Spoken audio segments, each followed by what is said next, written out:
In this lesson, I will talk about definitions for X and Y intercepts, and we'll discuss techniques for finding intercepts. Let's start with the definition of an X-intercept. A point on a graph, which is also on the x-axis, is called an X-intercept of the graph. For this graph, it appears that the points -1, 0 and 3, 0 are on the graph and on the x-axis, indicating x-intercepts of -1, 0 and 3, 0. Without further information, determining intercepts graphically is not always accurate. For example, the intercept 3, 0 may actually be 3.01, 0. If an equation for the graph is available, the exact point where the graph crosses the x-axis can be determined. To find x-intercepts from an equation, set y equal to 0 and solve for x. In this example, y equals x squared minus 2x minus 3. Setting y equal to 0 results in 0 equals x squared minus 2x minus 3.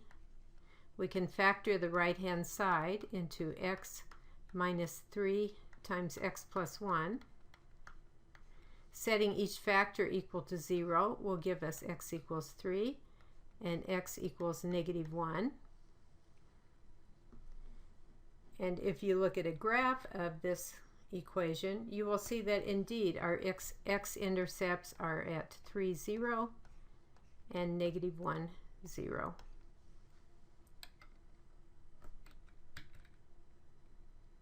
Next is the definition of a y-intercept. A point on a graph, which is also on the y-axis, is called a y-intercept of the graph.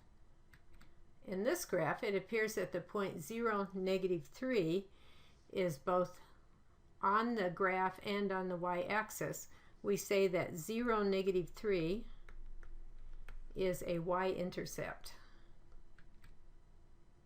To find y-intercepts from an equation, set x equal to 0 and solve for y.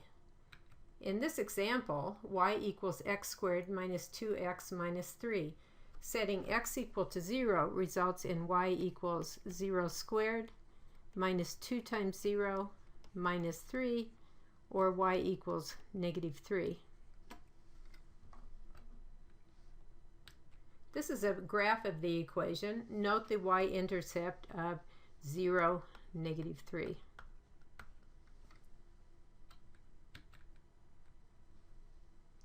Try finding intercepts on your own by setting appropriate variables equal to 0.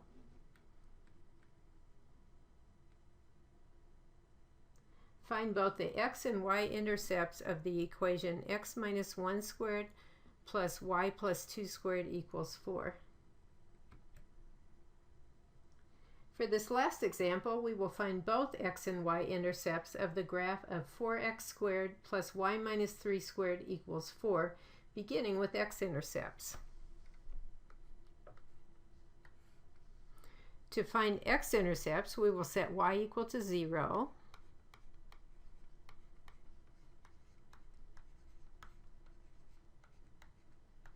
resulting in 4x squared plus 9 equals 4, or 4x squared equals -5, x squared equals -5/4.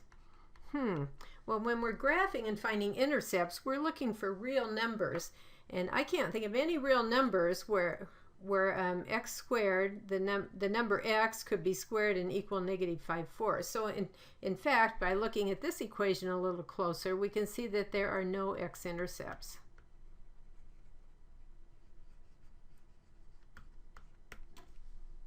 What about y-intercepts? To find y-intercepts, we set x equal to 0,